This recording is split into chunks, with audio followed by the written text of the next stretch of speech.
오늘은 8월의 첫 주일입니다.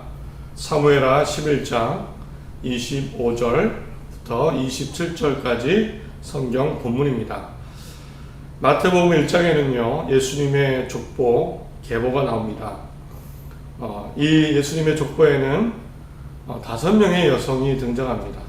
특별히 다말, 라합, 룻, 우리아의 아내, 그리고 예수님의 어머니 마리아입니다.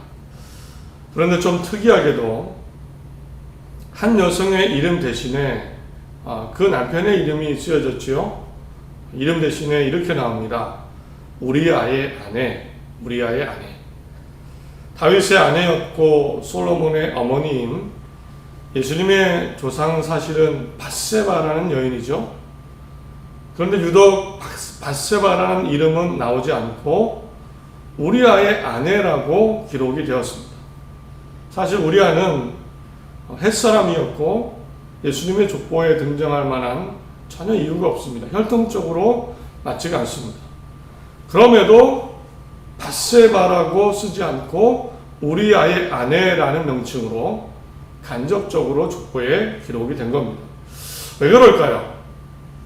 왜 밧세바라는 여인의 이름을 직접 쓰지 않고 우리아의 아내, 우리아라는 이름을 더 강조했을까요? 실은 우리아는요, 가장 성경에 억울한 죽음을 당한 사람 중 하나라고 볼 수 있습니다. 햇사람 이방인이었는데 다윗의 충직한 부하였습니다. 그러나 오히려 다윗에게 죽임을 당하게 됩니다. 더 안타까운 것은요, 다윗에게 속아서 아내까지 뺏겼는데 그것도 모르고 다윗에게 속아서 자기가 죽는지도 모르고 나는 충성한다, 이런 마음으로 싸우다가 죽었습니다. 성경 어디에도 그럼에도 우리아에 대한 배려가 전혀 나타나지 않습니다. 가장 억울한 피해자 중에 하나입니다. 그래서 어떤 분들은 이렇게 이해를 하시기도 합니다. 우리아의 아내, 예수님의 족보에 우리아의 이름이 들어간 것은 밧세바가 아니라 그만큼 하나님의 배려와 생각하심이 아닐까, 이렇게 이해를 하는 분도 계신데 그럴만하다고 생각이 됩니다. 공감이 됩니다. 아무튼요, 이런 이유로 예수님의 족보에는 우리아라는 이름이 기록되었을 만큼 그만큼 사실 다윗의 범죄는 너무나 흉악했습니다. 그가 한 일, 그의 믿음과는 전혀 다르게 어떻게 하나님을 정말 잘 믿고 의지하는 사람이 이런 살인을 할 수 있을까? 아무 죄 없는 사람을 이렇게 죽게 만들 수 죽일 수 있을까? 이런 생각이 드는 사건입니다. 다윗은 많은 것을 잃었습니다. 많은 사람에게 고통을 줬습니다. 어느 것 하나 좋은 것이 없는데 그것을 익히 알고 있는 다윗이 범죄하고 이런 일을 만들고 말았습니다. 그래서 오늘은요, 다윗이 왜 흉악한 죄를 지었을까? 그 원인에 대해서 생각해 보려고 합니다. 외부의 영향 있었겠죠. 악한 세력의 유혹 있었을 겁니다. 그러나 결국 죄를 지은 것은 다윗의 선택입니다. 다윗 스스로의 책임이고 다윗의 결정이고 다윗의 죄입니다. 그래서 다윗에게 있었던 원인, 다윗의 세 가지 무감각, 다윗의 세 가지 무감각이라는 제목으로 함께 오늘 말씀을 나누겠습니다. 안타까운 것은 다윗은 그냥 그대로 쭉 하나님 안에 살면 더 많은 은혜와 사랑을 누리고 지킬 수 있었는데 다 잃고 말았습니다. 많은 상처와 고통을 가져오게 됩니다. 스스로 하나님의 은혜를 차버린 겁니다. 마찬가지로 우리도 하나님의 은혜와 도우심, 사랑, 이것은 하나님이 우리에게 알맞게 공평하십니다. 우리가 하나님의 뜻대로 바르게 말씀대로 살기만 하면 하나님의 은혜는 때를 따라 우리에게 누구에게나 공평하게 주어집니다. 시편 1편에 나오는 시냇가에 심은 나무와 같습니다. 우리도 하나님의 뜻대로 살면, 하나님의 기쁨이 된다면 은혜의 삶, 인생, 가정, 교회가 될 수 있다고 믿습니다. 그래서 오늘 말씀을 통해 우리가 복잡하고 여러 가지 죄를 만들 수 있는, 죄 지을 수 있는 세상 가운데 살지만 우리가 하나님 앞에 바르게 살아갈 수 있기를, 바른 모습으로 설 수 있기를, 어떤 환경 속에서도 문제 가운데서 돼서도 하나님의 뜻 가운데 기쁨이 되는 삶이 되기를 간절히 원합니다. 그래서 때를 따라 주시는 하나님의 사랑과 은혜가 늘 함께하는 정말 하나님 안에 복된 우리의 삶, 가정 되기를 간절히 소원합니다. 이제 생각해 보겠습니다. 오늘 사무엘하 11장은 다윗이 왕으로 가장 전성기에 있을 때 자신의 부하인 우리아를 죽이고 그의 아내를 빼앗는 그 사건이 기록되어 있습니다. 다윗의 문제는 무엇이었을까요? 하나님을 믿었던, 누구보다 하나님을 잘 알고 있었던 다윗의 문제는 무엇이었을까요? 첫 번째로 생각해 볼 것은요, 다윗은 죄와 죄의 심판에 대해서 무감각해 있었습니다. 별로 신경 쓰지 않았습니다. 가볍게 생각하고 있었습니다. 죄를 짓고 죄의 결과에 따라 하나님이 어떻게 죄를 심판하시는지, 공의를 행하시는지 거기에 대해서 가볍게 어쩌면 생각하지 않았습니다. 오늘 다윗 스스로 우리아를 죽이기 전까지 자신의 잘못, 죄를 숨기기 위해 여러 가지 일들을 합니다. 그런데 매우 놀랍습니다. 다윗의 행동이. 좀 과정에서 이야기하면 너무나도 자연스럽습니다. 누가 보면 원래 그런 사람 같은, 한두 번 한 것 같지 않은 행동입니다. 너무나도 자연스럽게 죄 위에 죄를 이어갑니다. 다윗이 저녁에 늦은 오후 잠을 자다가 일어나서 거닐다가 왕궁 옥상을 거닐다가 목욕하는 여인 밧세바를 발견합니다. 누군지 알아보게 합니다. 알아보니까 당연히 충직한 부하 우리아의 아내였습니다. 우리아의 아내입니다. 남편이 있는 결혼한 여인입니다. 그러나 그 다음에 바로 이렇게 합니다. 그 여인을 불러서 동침을 하게 됩니다. 아무 일 없다는 듯이, 상관없다는 듯이. 또 그 다음 밧세바가 임신을 합니다. 그 사실을 알고 자신의 죄가 들통이 날까봐 걱정이 되었겠죠. 다윗은 곧바로 머리를 굴립니다. 전장에 있던 우리아를 불러와야겠구나. 불러서 집으로 보내자. 내 아이가 아니고 우리아의 아이라고 속이기 위해서 전장에 있던 우리아를 불러서 집으로 보냅니다. 그러나 우리아가 집에 가지를 않습니다. 전쟁에 남은 동료가 있는데 내가 어떻게 집에 가서 편히 잠을 잡니까? 공중 경비병들과 함께 지냅니다. 집에 들어가지를 않습니다. 다윗은 또 자연스럽게 머리를 굴립니다. 저녁 식사에 초대를 하고 술을 먹여서 만취하게 만듭니다. 정신 없으면 집에 들어가겠지. 집에 들어가서 쉬어라. 그러나 우리아는 또 집에 가지 않습니다. 여기서 다윗은 전혀 멈추지 않습니다. 곧바로 이런 결정을 합니다. 우리아를 전장에 보내서 죽게 하죠. 명령서를 씁니다. 군대 장관 요압에게 명령서를 습니다. 우리아를 가장 치열한 전장에 보내서 거기서 죽게 해요. 그리고 이 명령서를 우리아 손에 들려서 전장으로 보내는 겁니다. 결국 다윗의 계획대로 우리아는 최전방에서 고립되어 활에 맞아 전장에서 죽게 됩니다. 이제 다윗이 보고를 받습니다. 내 계획에 따라 내 계획대로 우리아를 죽게 만들었는데 우리아가 죽었다는 보고를 받게 됩니다. 오늘 11장 25절 보면 세 번역으로 읽어드립니다.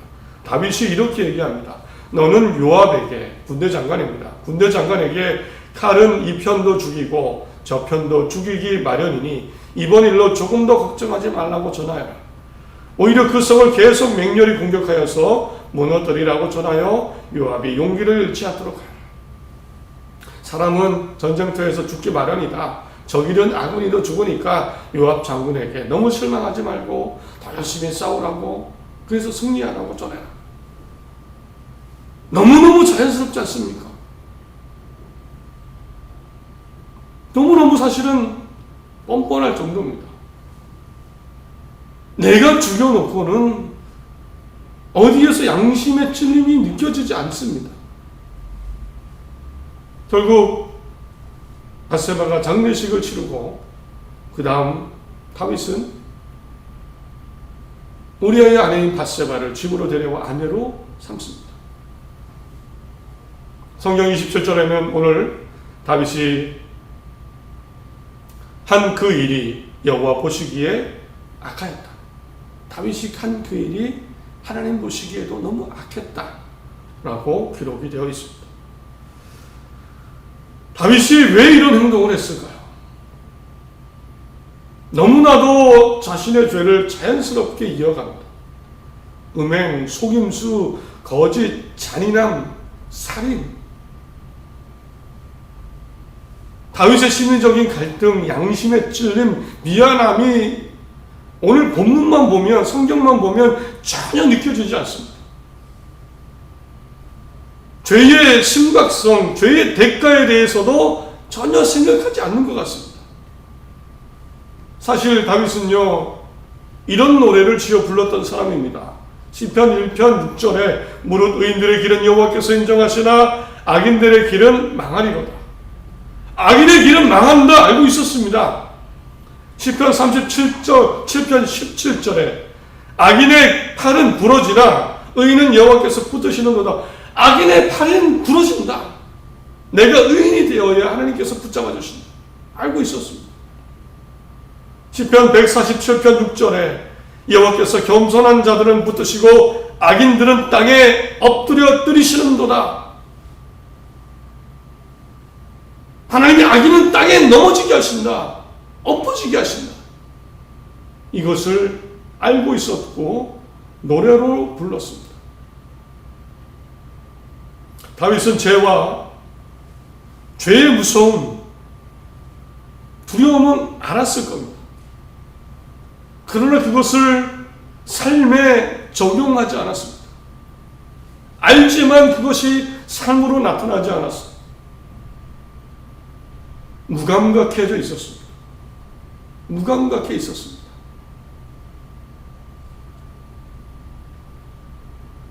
우리는 다른 사람이 사회가 어떻게 되어가든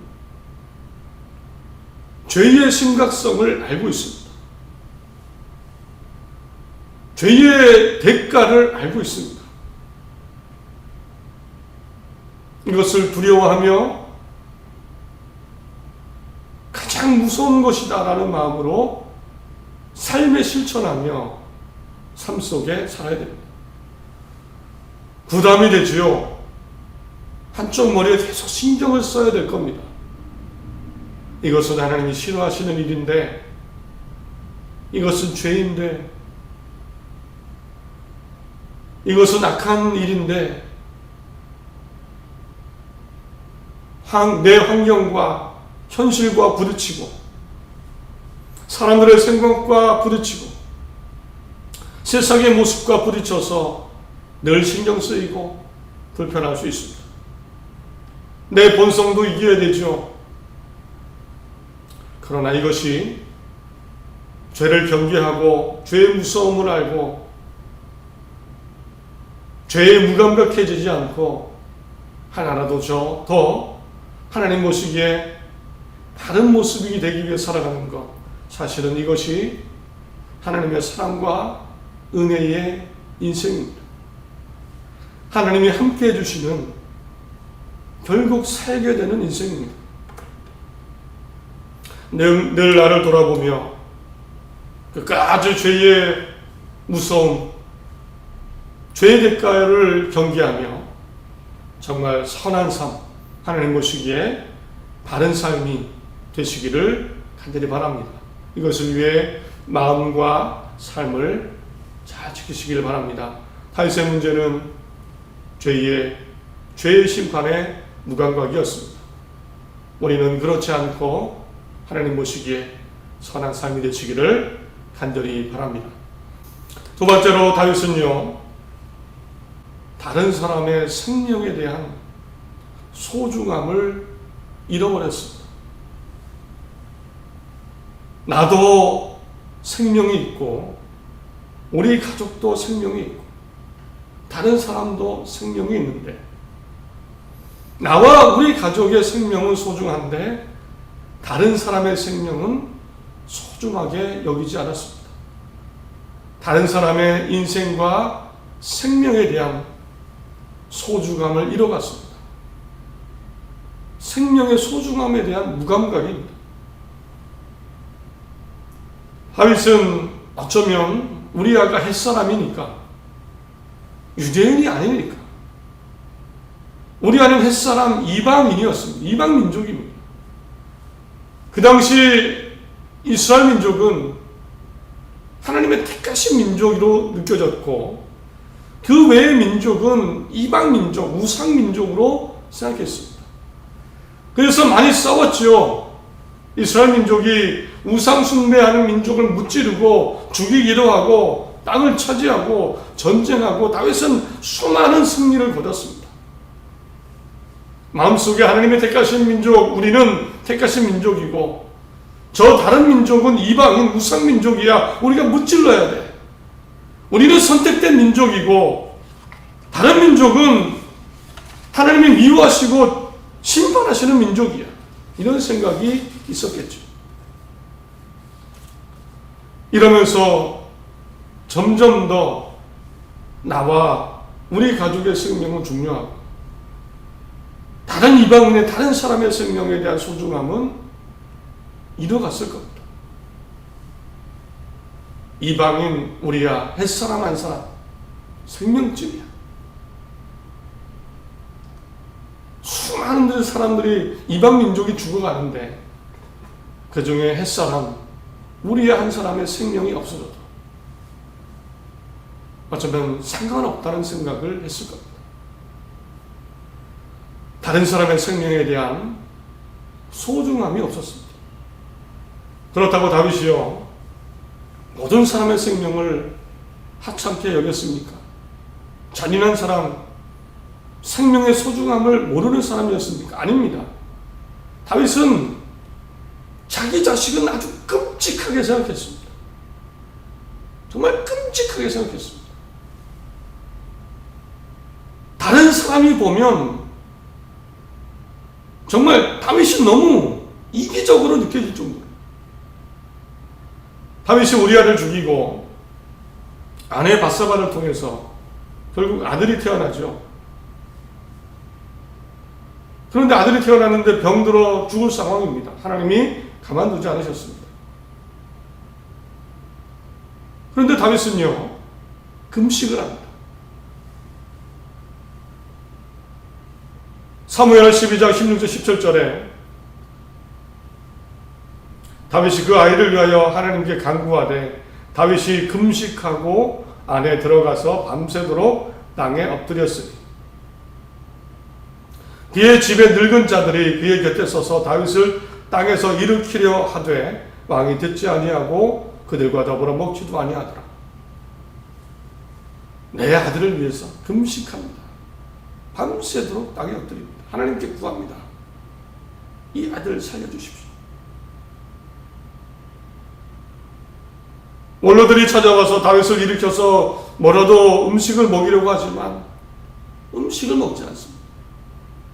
하나님 우리 아들 살려주십시오. 남의 자식 우리아를 죽이고 그래 놓고서는 자기 자식을 죽을까봐 끔찍하게 하나님께 간구합니다. 하나님 살려주십시오. 어떻게 이해해야 될까요? 어떻게 이해를 해야 됩니까? 다윗은 다른 사람의 생명이 내 자신만큼 소중하다, 똑같다는 생각을 전혀 갖지 못했습니다. 또 나중에 압살롬이 죽었을 때, 다윗의 아들이죠, 배반하고 다윗을 배신하고 다윗을 죽이려고 하고 왕권을 차지하려는 압살롬이 결국 죽습니다. 압살롬 때문에 많은 어려움을 당하죠. 그런데 그 압살롬이 죽자 어떻게 합니까? 19장 4절을 보면요, 웁니다. 사람들이 다 듣도록 내 아들 압살롬아, 압살롬아, 내 아들아, 내 아들아, 내 아들아. 내 아들을 위해서는 그렇게, 죽은 아들을 위해서는 그렇게 웁니다. 결국 군대 장관 요압이요, 보다 참다 참다가 다윗에게 직설적으로 이야기를 합니다. 아주 노골적으로 이야기합니다. 19장 6절 7절에 임금님께서는 어찌하여 임금님을 반역한 무리들은 사랑하시고 임금님께 충성을 바친 부하들은 미워하시는 겁니까? 우리 지휘관들이나 부하들은 임금님께는 있으나 마나한 사람입니까? 임금님께서는 오늘 임금님의 본성을 드러내셨습니다. 본심을 드러내셨습니다. 차라리 오늘 압살롬이 살고 우리가 모두 죽었더라면 임금님께서는 더 기뻐하셨을 것입니다. 그렇지 않으시다면 이제라도 일어나 밖으로 나가서 임금님의 부하들을 위로의 말로 격려해 주십시오. 제가 주님의 이름을 걸고 맹세하지만 지금 임금님께서 밖으로 나가지 않으시면 오늘 밤에 한 사람도 임금님 곁에 남아있지 않을 것입니다. 직설적으로 그냥 얘기를 합니다. 우리는 있으나 마나한 사람입니까? 그랬군요. 다윗과 당신의 본심이 다 드러났습니다. 당신의 아들 압살롬이 살고 우리가 죽었다면 더 기뻤을 거다.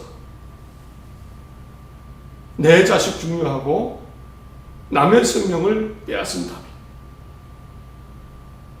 그렇게 행동을 할 수밖에 없었습니다. 다른 사람의 생명도 귀하다, 이 생각을 전혀 갖지 못했습니다. 우리는 다른 사람과 부딪히며 삽니다. 많은 생명, 많은 사람들과 부딪히고 경쟁하게 되고 내가 원치 않아도 경쟁이 일어납니다. 이겨야 되고 내가 합격해야 되고 내가 승진해야 되고 내가 승리해야 되고 우리가 사는 세상의 구조가 그렇습니다. 그러나 그런 결과가 일어나더라도 그런 결과가 되어지더라도 우리는 잊지 말아야 됩니다. 내 인생이 소중하면 다른 사람의 인생도 똑같이 소중합니다. 내 생명, 우리 가족, 내 사람의 생명이 중요하면 다른 사람의 생명, 그 자식의 생명도 소중합니다. 우리는 이 마음을 절대 상실하지 말아야 합니다. 우리도 그 마음을 다른 사람의 생명, 존재, 인생을 소중히 하지 않으면 우리도 다윗처럼 됩니다. 다윗과 같은 죄를 지을 수 있습니다.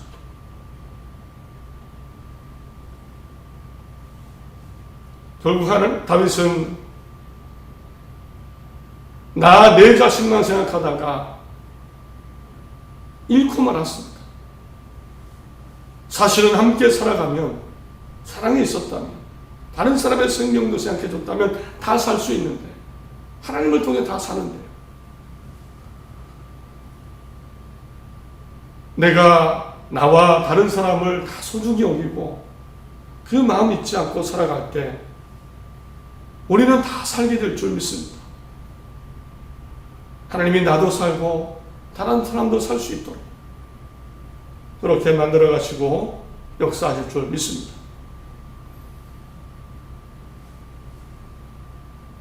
이런 세상을 살지만 사람을 존중하고 삶을 소중히 하는, 다른 사람의 생명도 아끼는 그런 삶이 되시기를 간절히 바랍니다.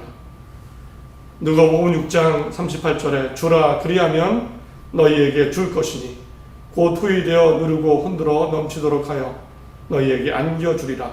너희가 헤아리는 그 헤아림으로 너희도 헤아림을 도로 받을 것이니라. 이런 사랑, 은혜, 헤아림을 누리는 복된 삶이 되시기를 간절히 소원합니다. 마지막으로 세 번째입니다.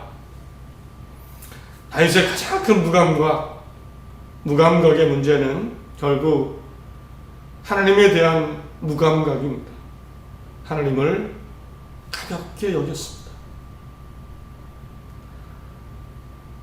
하나님이 다윗에게 나단 선지자를 보내셔서 이렇게 말씀을 하셨습니다. 사무엘하 12장 9절에 그러한데 어찌하여 내가 여호와의 말씀을 업신여기고 나 보기에 악을 행하였느냐. 여호와의 말씀을 업신여기고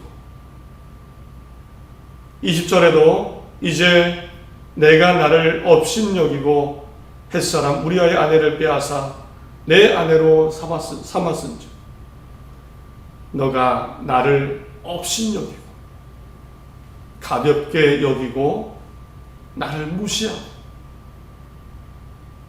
내 계명을 어기고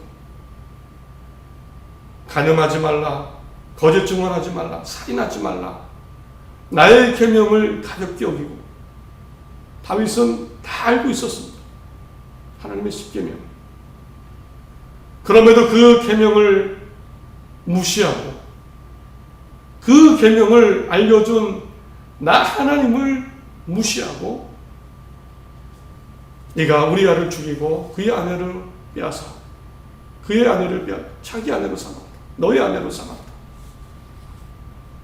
다윗은 하나님을 가볍게 여기는, 하나님은 두렵고 경외할 분입니다. 존경과 두려움이 섞여 있는 분이죠.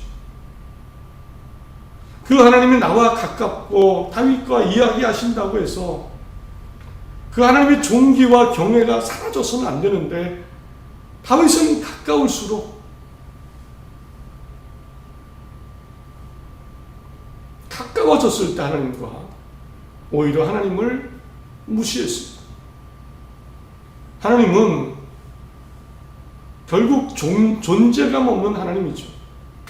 하나님의 말씀 계명을 듣지 않고 실천하지 않는데 하나님은 있으나 마나한 분이 되어버렸습니다. 결국 그것은 살인이라는 죄로 이어졌습니다. 하나님은 나에게 어떤 분입니까? 어떤 분이십니까? 하나님은 내 삶에 어떤 위치에 계십니까? 기도할 때 문제 있을 때만, 기도할 때만 떠오르는 분이십니까? 예배할 때 잠시 떠오르고 내 머릿속에서 삶에서는 지워지는 분입니까? 하나님은 단순히 지구 같은 분입니까? 그냥 어렴풋이 막연하게 떠오르는 어떤 신이라는 분이십니까? 우리는 하나님을 경외하며 늘 하나님과 동행하는 마음으로 하나님의 말씀이 내 삶과 내 마음속에 살아있어서 그것이 실천되어지는 정말 하나님을 존경하는 삶을 살 수 있어야 됩니다. 살아야 됩니다. 두려운 하나님이 계시고 그 하나님이 나를 사랑하시고 나와 함께 하시고 나를 인도하신다. 이런 하나님을 믿고 의지하며 살아나가야 됩니다. 우리는 바르게 행동하게 될 것이며 말씀대로 그것은 하나님이 우리에게 때를 따라주시는 알맞게 주시는 은혜와 사랑, 축복으로 나타날 것입니다. 말씀을 맺습니다. 정리하겠습니다. 점점 죄가 늘어나는 세상입니다. 죄를 지어도 무감각해지는 세상이 됩니다. 그러나 말씀을 기억하며 죄와 죄의 심판에 대한 두려움 마음에 새기고 죄를 멀리하는 삶이 되시기를 바랍니다. 점점 경쟁하고 비교되고 뺏고 뺏기는 세상이 됩니다. 그러나 나도 중요하고 나도 살아야 되는데 다른 사람도 소중하고 다른 사람의 생명, 인생도 소중하다. 이 마음으로 이것을 실천하며 사시기를 바랍니다. 점점 하나님을 무시하고 있습니다. 가볍게 여기는 그런 세상이 되어갑니다. 그러나 여전히 하나님은 똑같이 두려운 경외의 존경의 하나님이십니다. 우리가 아무리 세상을 뭔가를 만들고 발전시켜도 존경하고 경외하는 하나님은 여전히 동일하십니다. 우리만큼은, 나만큼은 하나님을 경외하고 말씀대로 사는, 정말 하나님이 나와 함께 하시는 그런 삶이 되시기를 바랍니다. 반드시 하나님이 때를 따라 공급해 주시고 가장 알맞은 것으로 나와 우리 가정을 이끌어 가시고 채우실 것입니다. 이것이 하나님의 평안과 하나님의 놀라운 은혜인 줄 믿습니다. 이제 8월의 시작입니다. 하나님이 함께 하실 것입니다. 이것을 믿으시고 하나님이 기뻐하시는 삶을 사시고 정말 여러 가지 어려움의 환경이 있겠지만 하나님 안에 기쁨으로 살아가는 소망이 넘치는 삶, 가정, 또 교회가 되기를 간절히 소원합니다. 기도하겠습니다.